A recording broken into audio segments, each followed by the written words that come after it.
आज हम बात करेंगे application of work energy theorem.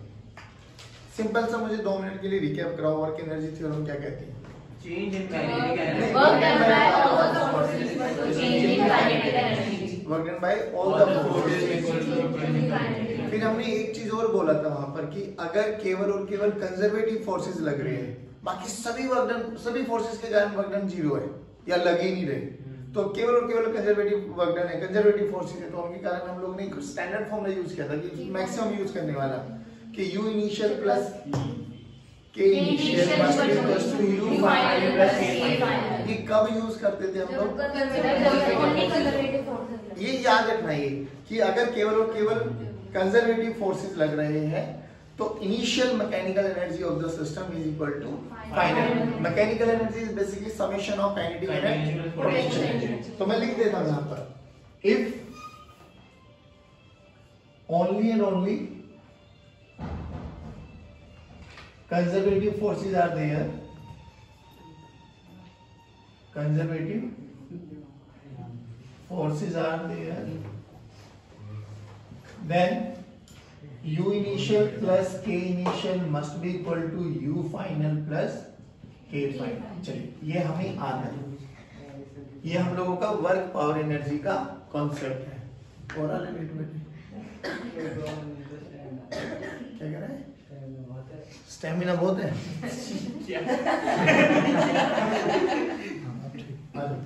तो हमने बात करी कि अगर कंजर्वेटिव फोर्सेस लग रहे हैं तो U initial plus K initial must be equal to U final plus K final. Else एक स्टैंडर्ड रिजल्ट तो याद कर लो, work done by all the forces, work done by all the forces. All the forces में सभी के सभी forces, चाहे वो कंजर्वेटिव हो, चाहे वो नॉन कंजर्वेटिव हो, चाहे वो सुडो कुछ भी हो, क्या कहता है work done by all the forces. हां, this is equal to K final minus K initial. पक्का है ना? अब तुम्हें एक नई चीज सिखाता हूं, देखो ये नई है ऐसा नहीं है, हम लोगों ने एनएलएम में भी सीखी थी। अब आई टेल यू क्या, याद करो कि हम लोगों ने कुछ ऐसे सिस्टम्स भी पढ़े हुए थे कि एक ब्लॉक रखा हुआ है यहाँ पर जिसका मास m है, यहाँ पर हम लोगों ने एक पुली लगा दी, पुली के ऊपर से अपन लोगों ने एक रस्सी लगाई और यहाँ पर एक ब्लॉक और लगा दिया हम लोगों ने, मान लो m1 m2 मासेस लगा लेते, ठीक है। चलो अब मुझे एक बात बताओ, बहुत सिंपल सी बात है बताना, इस पे फोर्सेस को एनालाइज कराओ। mg नीचे, इसका n ऊपर, रस्सी में क्या आई थी बाबा? पक्का? इधर देखो, ये टेंशन भी है, ये टेंशन भी है, ये इधर लगा m2g। चलो हमसे पूछा जाता था फाइंड एक्सेलरेशन एंड टेंशन, लेकिन हम एक्सेलरेशन और टेंशन के अलावा भी एक दो चीजें निकालना सीखते हैं। याद करो, अगर मैं पुली का FBD बनाऊं तो पुली को ध्यान से देख, पुली पे एक फोर्स इधर लग रहा है जिसको अपन लोगों ने बोला टेंशन, और एक फोर्स इधर लग रहा है जिसको अपन लोगों ने बोला टेंशन, है ना बच्चे? तो रियलिटी में पुली पर देखो दो फोर्सेस लग रहे हैं। टेंशन का m2g भी लग रहा है। अब नहीं, पुली मासलेस होती थी ना। नहीं m2 उसके साथ नहीं, पुली का FBD बना बाबा बस। अच्छा पुली, तो बॉस ये देख कि पुली पे कितने फोर्सेस लग रहे हैं, पुली मासलेस होती थी तो पुली का mg तो काउंट में करोगे नहीं। तो इधर टेंशन, तो रियलिटी में पुली पर एक नेट फोर्स इधर लगा ये डायरेक्शन में, बट सोच के देख, क्या ये पुली चली क्या? नहीं चली। तो इसका मतलब क्या है कि जो ये टेंशन का फोर्स लग रहा है इस पे, टाउ नेट, मैं टी नेट बोल देता हूं, नेट फोर्स ऑफ टेंशन, इसको किसी ना किसी ने बैलेंस किया है। भाई रियलिटी में तो देखो ना, टेंशन लग रही है ना, तो कायदे से क्या कहता है, पुली को इधर नीचे आना चाहिए था, बट पुली तो नीचे नहीं आती थी, तो पुली को किसी ने बैलेंस किया। वो कौन होते थे? Hinge forces. कौन होते थे? हिंज बेसिकली क्या होता है, जैसे अपन लोगों के दरवाजे देखो, दरवाजे में जो हम लोग हिंदी में बोलते हैं कब्जा, इसको इंग्लिश में पता नहीं, हिंज बोलते हैं बेसिकली, है ना? ये कब्जे नहीं होते जिसके अक्रॉस हम लोग दरवाजे को लटकाए हुए है ना, जिसके अक्रॉस घूमता है वो हिंज। तो रियलिटी में ये एक हिंज है। तो अगर ये टेंशन के फोर्स के कारण पुली नीचे नहीं आ रही ना, इसका मतलब यहाँ पर ये हिंज इसको फोर्स प्रोवाइड कर रहा है, जो कि इसको काउंटर बैलेंस कर रहे हैं। डन है? ये हिंज फोर्स होती है पहली बात तो। अब हिंज फोर्स की ना एक स्पेशलिटी होती है कि वो किसी भी डायरेक्शन में फोर्स लगा सकता है, और इसका बहुत अच्छा एग्जांपल क्या है, आप लोगों ने नेल देखा होगा, चोबा, उसको गाड़ दो कहीं पर भी, मान लो ये नेल लगा दिया मैंने, सोच इसमें एक रस्सी बांध और उसको नीचे की तरफ खींच, ठीक, फोर्स लगाया मैंने और ये पूरा अंदर तक एकदम गाड़ा हुआ मैंने, है ना नेल, तो सोच के देखिए मैं नीचे, ये हो सकता है ये नीचे की तरफ झुके ना भी झुके, तो ये नीचे मैंने फोर्स लगाया है, तो ये जो बात क्या कर रहा है, कहता है इसको नीचे, मेरे फोर्स के कारण नीचे आ जाना चाहिए था, बट ये नीचे आता नहीं है, तो क्या हिंज किधर लगाएगा फोर्स, ऊपर। सोच मैं उसी धागे को वैसे ऐसे खींचूं तो ये इधर लगाएगा फोर्स, अरे है ना बोलो। तो जैसे मैं अप्लाइड फोर्स लगा दूं वैसे वैसे हिंज अपनी डायरेक्शन चेंज करता चला जाएगा। तो हिंज के पास एक कैपेबिलिटी होती है कि it can apply force in any direction. पहले ये बताओ, ये समझ में आएंगे। अब हमें कुछ चीजों को ना सिंप्लीफाई करना है। देखिए सोच, मेरे पास एक है ना रॉड है बेटा, जिसका मास एम एल लेंथ है, ये मास एम है और लेंथ एल है। मैं इस पॉइंट के अबाउट इसको हिंज कर दूं, हिंज का मतलब समझ में आ गया, फिक्स कर दिया मैंने, ठीक ऐसे कुछ, ये ऐसे डन, ये इस पॉइंट के अबाउट मैंने हिंज कर दिया। सोच के देख, अगर मैं इसको छोड़ दूं, फ्री कर दूं, तो ये ऐसे घूमेगा। अब एक ध्यान से देख, अगर ये घूमेगा तो ये रोटेशन करेगा ना, तो बेसिकली ये इस पॉइंट के अबाउट ये रॉड क्या करने वाले, एक सर्कुलर मोशन नहीं आया। अब सर्कुलर मोशन करने वाले तो हमें अल्फा वगैरह ओमेगा वगैरह सब पता होते हैं, नहीं आया। जल्दी जल्दी बताओ relation, what is relation between v and omega, v equals to r omega, alpha and a, r omega square, नहीं at, एक पढ़ा था हमने at, एक पढ़ा था हम लोग ने ar, याद है कुछ? आई टेल यू, याद करो जब सर्कुलर मोशन पढ़े थे हम लोग, इट में भी यूसीएम, इट में भी एनयूसीएम। यूसीएम का मतलब बताओ, यूनिफॉर्म सर्कुलर, एनयूसीएम का मतलब नॉन यूनिफॉर्म सर्कुलर। क्या होना जरूरी है सर्कुलर मोशन के लिए? Radial AR। क्या नहीं भी होगा तो चलेगा? टेंजेंशियल कब जरूरी है? एनयूसीएम में, ये सब पता है हम लोगों को। अब ध्यान से देख, AR radial acceleration, AT tangential acceleration, पक्का है नहीं? ये क्या करेगा, डायरेक्शन चेंज हो रही है, क्या करेगा, स्पीड का वेरिएशन। मतलब अगर पार्टिकल की स्पीड चेंज हो रही है दौड़ते हुए ना सर्कुलर पाथ, तो कहीं ना कहीं वो AT बोले तो टेंजेंशियल एक्सेलरेशन। फिर याद लो, आप लोगों को कुछ एक चीज और बताई थी कि अगर मेरा अल्फा कांस्टेंट है, इफ अल्फा इज कांस्टेंट, तो इक्वेशंस ऑफ मोशन लगा, हाँ, omega final minus omega initial this is equals to alpha into T, ऐसे लिखा था हम लोगों ने। फिर मैंने एक चीज और बताई थी तुम्हें, इफ यू रिमेंबर। देख बाबा, v ओमेगा फाइनल को क्या लिख सकते थे, v बाय r। ऐसे मत देख, मैं सही बोल रहा हूँ, क्या लिखते थे, लिखो एक बार, v by r minus u by, अब v फाइनल बोल तो v तो v होता है ना, और u this is equals to alpha को बोलो AT by r, AT by AT क्या होता था बाबा यहाँ पे, टेंजेंशियल एक्सेलरेशन इनटू t। तो ध्यान से देख, r will cancel out, r will, तो हम लोगों ने बोला था कि v minus u this is equals to AT into t। तो ये नॉन यूनिफॉर्म सर्कुलर मोशन नहीं बे, ये उसी में था, अगर अल्फा कांस्टेंट है तो हमने बोला था कि इस पाथ को देख, तुझे ऐसा मेमोराइज कराया था कि एक सर्कुलर पाथ कर रहा था पार्टिकल, उसको काटो, एक स्ट्रेट पाथ में लेके आ जाओ, तो हमारे लिए बहुत इजी बन जाता है सिचुएशन। मतलब आप ये भी लगा सकते हो, ये भी लगा सकते हो। मोरल ऑफ द स्टोरी क्या है कि AT की वैल्यू क्या है हमारे पास, अल्फा की value AT by r, omega की वैल्यू v बाय r, ऐसे याद रखो दो तीन चीज। अच्छा, अभी एक चीज और बताओ मुझे, जब ये सब चीजें हमें समझ में आ गई, अब यहाँ पर एक चीज और समझो कि देखो, जो ये हिंज है ना, हिंज, दिस इज हिंज, तो ये सभी डायरेक्शन में फोर्स लगा सकते हैं, ये कंफर्म है। जैसे मैं इसको छोड़ूंगा तो ये एक सर्कुलर मोशन करेगा, है ना बाबा? अच्छा, मुझे एक बात और बताओ, ये एक रिजिड बॉडी है बेटा, रिजिड बॉडी का क्या चीज सेम होती है? नहीं, वो distance between two particle same होती है, परफेक्ट। एक और चीज सेम होती है, हर एक पार्टिकल की हर एक पॉइंट का ओमेगा सेम होता है, बट क्या चीज चेंज होती है, v, या तो v equals to r omega. जैसे जैसे मैं यहाँ से यहाँ तक की दूरी चेंज करता चला जाऊंगा, इस पार्टिकल की रेडियस चेंज होता चला जाएगा, तो v चेंज होता चला जाएगा, बट क्या चीज सेम रहेगी, ओमेगा। क्या चीज सेम रहेगी? तो ये दो तीन पॉइंट्स अपने दिमाग में एकदम फिक्स करके चलो कि अगर हम एक किसके बारे में बात करें, रिजिड बॉडी के दो पॉइंट्स के बीच की दूरी कभी चेंज नहीं होगी, और दोनों के लिए अगर वो घूम रहा है तो सबका ओमेगा क्या रहेगा, ओके डन। मुझे एक चीज और बताओ, जब ये घूमेगा ना बाबा, तो देखो घूमेगा तो भाई इसके बाद दो एक्सेलरेशन हो सकती है, टेंजेंशियल और रेडियल। तो जब भी हिंज फोर्स आपको लिखने हो, हिंज फोर्स कहाँ लगेंगे, हिंज फोर्स वहां लगेंगे जहां इसको बांधा गया है। तो हमेशा हिंज फोर्सेस की है ना दो डायरेक्शन, हिंज फोर्स के दो कंपोनेंट हमेशा बनाने, एक अलोंग द रेडियल लाइन, एक अलोंग द टेंजेंशियल लाइन। नहीं आया समझ में? जब ये पार्टिकल घूमेगा बाबा, है ना, ये पार्टिकल घूमेगा तो ये सर्कुलर मोशन करेगा ना। अबे अगर ये सर्कुलर मोशन करेगा तो इसके बाद टेंजेंशियल भी और रेडियल भी दोनों चीजें होनी चाहिए, होनी चाहिए ना। तो हिंज के दो कंपोनेंट अपने आप मान लिया करो, वो जिसके अबाउट सर्कुलर मोशन करेगा।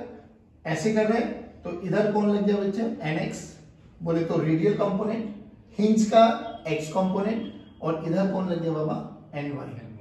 कोई भी डायरेक्शन मान लो आप, nx इधर मानना चाहो इधर मान लो, इधर मानना चाहो इधर मान लो, ny ऊपर मानना चाहो ऊपर मान लो, नीचे मानना चाहो नीचे मान लो, वो अल्टीमेटली अपने आप मुझे पता लग जाएगा कि वो कहाँ लगने वाला है। सोच के देखो, अगर मुझे ny और nx पता लग गया तो क्या मैं हिंज फोर्स भी कैलकुलेट कर सकता हूँ? जैसे इस वाले क्वेश्चन में अगर कोई मेरे से पूछता कि फाइंड हिंज फोर्स ऑन पुली, तो मुझे कुछ नहीं करना था, मुझे टेंशन निकाल लेनी थी। टेंशन का जो भी नेट आता वही हिंज फोर्स होता है। नहीं आया समझ में? तो रियलिटी में अगर कोई मेरे से पूछे इस पे हिंज फोर्स निकालो, तो हिंज फोर्स निकालना मेरे लिए कोई मुश्किल? भाई हिंज फोर्स के लिए याद करो कि हिंज फोर्स किसी भी डायरेक्शन में फोर्स लगा सकता है। पॉइंट नंबर 1, जब भी हिंज फोर्स आपको लगाने आए तो हमेशा अपने आप उसकी दो डायरेक्शन मान लेनी चाहिए, एक अलोंग द रेडियल कंपोनेंट, एक along the tangential component.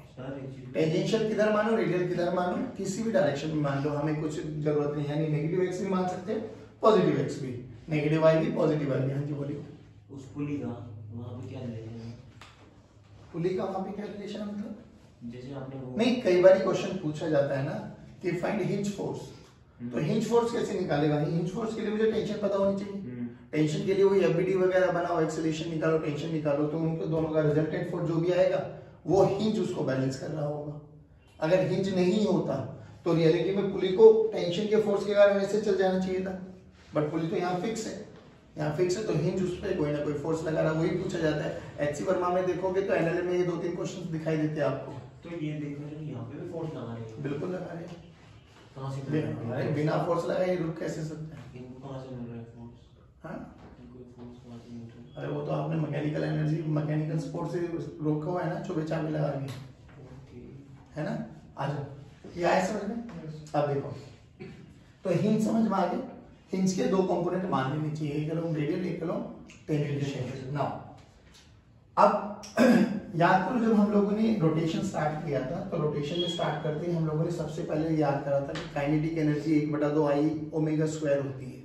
If you remember कि जब भी कोई भी ऑब्जेक्ट घूम रहा है किसी भी एक्सिस के अबाउट, तो जो इसकी काइनेटिक एनर्जी होगी वो क्या होती थी बेटा, 1/2 I ओमेगा स्क्वायर।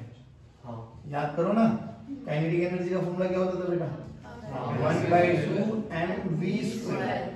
यहाँ पे m कौन काम करेगा, जो वहाँ पे m करता था वो यहाँ पे I, जो वहाँ पे v करता था वो यहाँ पर डन है ना। अब सुनो, अभी इसमें क्या बोला गया कि देखिए ये मेरे पास वही रॉड है बेटा, ये हमारे पास,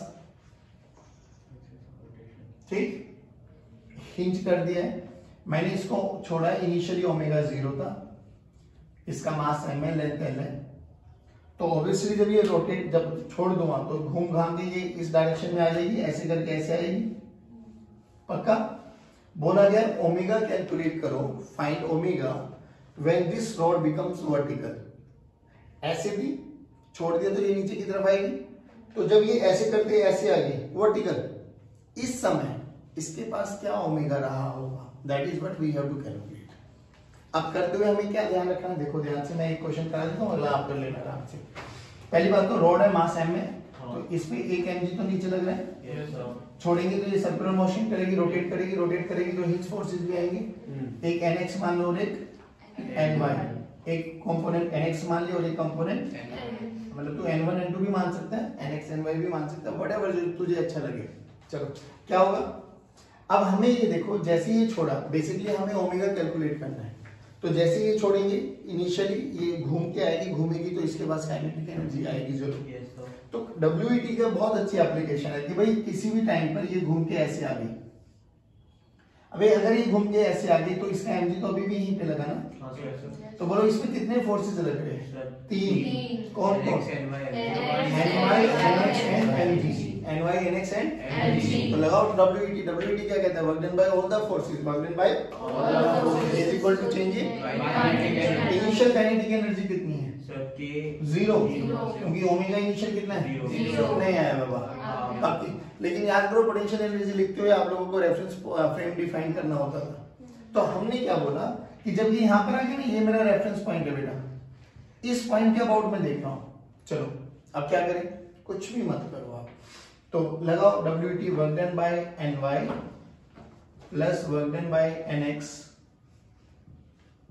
plus work done by gravity that is equal to k final minus ऐसे तो हुआ भाई तीन ही तो फोर्स लग रहे nx ny और mg अब ध्यान से देख nx का वर्क डन 0 क्योंकि भाई ये वाला पॉइंट तो फिक्स है ना तो work done by his forces 0 nx का भी 0 ny का भी 0 तो ध्यान से देखिए दोनों के दोनों का वर्क डन अभी अगर ये दोनों का दोनों वर्क डन 0 हो गए तो बचा कौन और mg कौन सा है mg कौन सा है अगर mg कंजर्वेटिव ही बचा तो मैं डायरेक्टली यूज कर सकता हूं u initial plus k initial must be equal to u final plus ध्यान से देख बेटा ये मेरा रेफरेंस पॉइंट है इस रेफरेंस पॉइंट से ध्यान से देखो इधर इस रेफरेंस पॉइंट से हमारा mg ये रहा ये कितनी दूरी पड़ता है l/2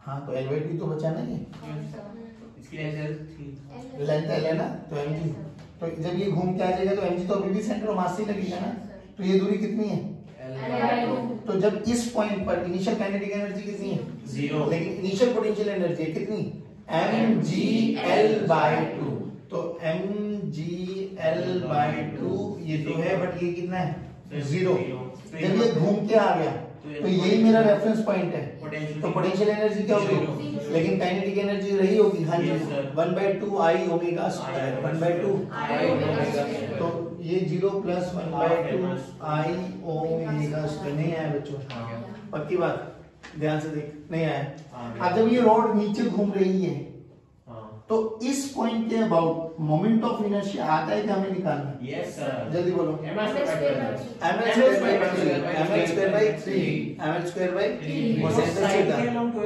नहीं सेंटर से ml by 3 सब भूल गए बेटा तो I की वैल्यू रख दो बेटा ml by 3 लो खत्म I की वैल्यू रखो ओमेगा निकालना जो भी कट पिट के आंसर आएगा that will be your answer नहीं आया सेम इसी क्वेश्चन को एक बार आप फॉर्मेट करके दिखाओ सुनना ध्यान से मैंने क्या बोला कि आपको ओमेगा कैलकुलेट करना है जब ये वाली रॉड वर्टिकल हो गई क्या मैं ये बोल सकता हूँ ये वाली रॉड 45 डिग्री पर हो गई तो बताओ कितना ओमेगा होगा यस सर क्या मैं ये भी बोल सकता हूँ ये 53 डिग्री पर आ गया तो कितना ओमेगा होगा कोई भी जनरल एंगल ले सकता हूँ निकाल के दिखा लो ओमेगा निकालो जब ये वाली रॉड 53 तो 26 और ny का 0 हाँ तो वो तो nx y ny का 0 रहेगा बस अभी तो ये तो हमारी लेंथ l/2 डायरेक्ट आ रही है ना उस केस में बस इसी का कंपोनेंट आ जाएगा mg का कंपोनेंट आ जाएगा mg का क्यों आएगा mg तो हमेशा नॉर्मली लगेगा ना l का कंपोनेंट ले लेना कोई भी नहीं आया भाई मान लो ये 53 आ गई तो ये l/2 का कौन सा कंपोनेंट आ जाएगा l/2 cos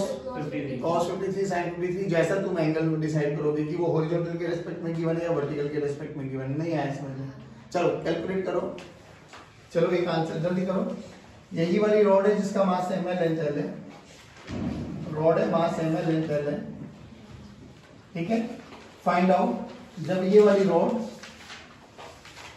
बोलो कितना एंगल दो 53 चलो 53 ले लो 37 ले लेंगे 53 ले लो 53 डिग्री पर आ गया है ठीक है जल्दी निकालो फाइंड ओमेगा आइए बच्चों जब ये 53 डिग्री पर आ गए तो mg तो अभी भी यहीं लगेगा हां सर इसी को रेफरेंस पॉइंट मान लो तो ये देखो ना इनिशियल हाइट कितनी आ गई l/2 तो हाँ l/2 sin 53 तो ये l/2 का कंपोनेंट आ जाएगा दैट इज l/2 sin 53 अच्छा मैं तो कह रहा हूँ 53 को छोड़ के कोई भी जनरल एंगल ले लो तो क्या हो जाएगा l/2 sin थीटा हां वो 37 आए 45 आए रखते चले जाना चलाता चला जाएगा बाकी तो सेम है बिल्कुल परफेक्ट तो यहाँ पे क्या आ गया m g नहीं 2mg है 2mg/5 mgh आएगा ना तो mgh तो यही आएगा ना mgl/2 sin 53 चलो मैं तो डायरेक्ट आंसर बता दूं और अच्छा और initial kinetic energy 0 that is equals to 1/2 I omega square plus 0, यहाँ से निकालो आई की वैल्यू ml स्क्वायर बाई क्या क्यों बाबूजी? क्योंकि सर एंगल पे रोटेट नहीं सर, आप गलत हो फिर, अब आपकी तो अप्रोच ही गलत बन गई है। थीटा कब था? मैं सही सोचा सर। थीटा कब आएगा बच्चे? थीटा जब आएगा जब ये ऐसे घूम रही है, ये ऐसे घूम रही है या ऐसे घूम रही है, दोनों में वेरिएशन देखो, ऐसे मत सोचो। थीटा कब आएगा? ये कैसे घूम रहा है? ये कैसे घूम रहा है? सुनो, ये तो ऐसे है ना, हाँ वही तो। हाँ ठीक है सर। और ये थीटा जब आएगा, जो आपका ml square by 3 sin square theta, वो जब आएगा जब ये ऐसे घूमेगी कॉनिकल शेप में। नहीं आया? प्लीज इन चीजों को अच्छा रहा मैंने बता दिया, नहीं आया ना? अच्छा, एक चीज हो रहा, थोड़ा सा मुझे डाउट क्लियर हो गया, मुझे लग गया तुम्हें मुश्किल है। सुनना एक बारी, वर्बली बोलना। हाँ, ये रोड, लेकिन अब हिंज मैंने यहाँ पर कर दिया L/4 पर, अच्छा फिर छोड़ दिया, फिर ओमेगा निकालो जब ये वर्टिकल हो जाए। वो वर्टिकल का तो मतलब समझ में आ गया ना? तो रियलिटी में फाइनली कुछ ऐसे हो जाने वाली है। टोटल एल है। हाँ बाबू, वही है, मास एम लेंथ है। आप बोलो वही जल्दी जल्दी। mg 3l/4 ले लेंगे ना। क्यों? ओहो, mg तो अभी भी सेंटर में लगेगा, तो mg तो सेंटर पे L/4 ही आएगा, mg तो अभी भी L/4 पे ही आएगा ना। तो अब क्या करेंगे, L/4 इंटू m इंटू जी, ये तो हो गया initial potential energy. Kinetic energy 0 is equal to 1/2 I omega square. मेरे तो क्वेश्चन ही है, आई क्या लिखूं? ml square by 12। अब ध्यान से देख, अब ये सेंटर पे। अबे नहीं बे, हाँ मर गए ना। इस एक्सिस के अबाउट मोमेंट ऑफ इनर्शिया लिखना आता है क्या? अरे मुझे तो हर एक्सिस के अबाउट आता है, क्योंकि मुझे तो 2 स्टैंडर्ड थ्योरम्स पता है। भाई साहब उड़ जाओगे, मैं सच बता रहा हूँ। ml स्क्वायर बाई 3 जिसने बोला वो तो आज घर जाके सोचना। मैं 12 बोला। जो भी ml स्क्वायर बाई 12 भी बोला, वो भी क्यों बोला, वो तो नहीं आएगा। अब क्या करें सर, इसके अबाउट मोमेंट ऑफ इनर्शिया निकालना है ना। हाँ तो कैसे निकालें? तो सबसे पहले सिंपल अप्रोच लगाओ, पैरेलल एक्सिस थ्योरम लगा सकते हैं। हाँ। अब पैरेलल एक्सिस थ्योरम लगाते हुए कंडीशन क्या थी? दोनों एक्सिस पैरेलल होने चाहिए, सेंटर ऑफ मास के पास होने चाहिए।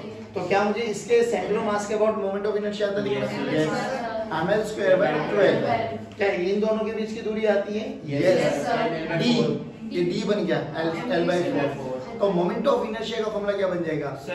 ml square by 12 plus m into d का स्क्वायर, d की वैल्यू होगी यहाँ पे L/4 का whole square into omega square, तब जाके आपका मोमेंट ऑफ इनर्शिया आएगा। सर हर केस को रटना मत कि ml square by 3 ml square by 3। ये देखो एक्सिस ऑफ रोटेशन कहाँ पर आई है? अबे यहाँ पे एक्सिस ऑफ रोटेशन है, तो इसके अबाउट तुझे मोमेंट ऑफ इनर्शिया निकालना आना चाहिए। तो ये हो गया ना ml square by 12 plus ml square bye 16। हाँ, ml स्क्वायर बाय 16, ये तो आई बन गया है।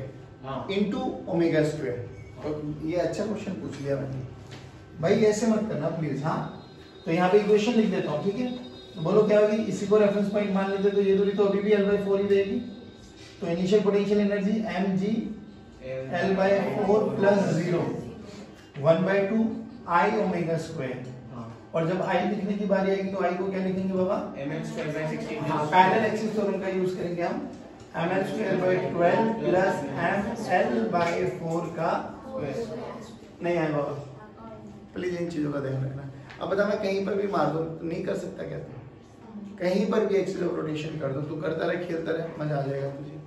मैंने L/4 लिया, घर जाके L/6 ले लेना, L/3 ले लेना, नहीं आया कहीं पर भी लो, यू विल फाइंड कि इक्वेशन बन जाएगी। और moment of inertia plays a very important role. Moment of inertia उस पॉइंट के अक्रॉस आपको लिखना आना चाहिए। ऐसे नहीं कि हर केस में ml स्क्वायर बाय 3 आएगा ना। वो देखो ना एक्सिस ऑफ रोटेशन है कहाँ, वो एंड पर होगा तो ml स्क्वायर बाय 3 आएगा, सेंटर पे होगा तो ml स्क्वायर बाय 12 आएगा। इनके बीच में कहीं पर भी आ गए तो पैरेलल एक्सिस और परपेंडिकुलर एक्सिस थ्योरम का यूज करके निकालना पड़ेगा। बात समझ में? पक्का? श्योर? बता दो। पूरे का होमवर्क क्या देते हैं?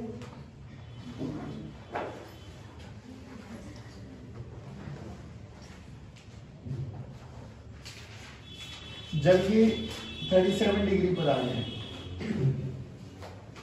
Find omega.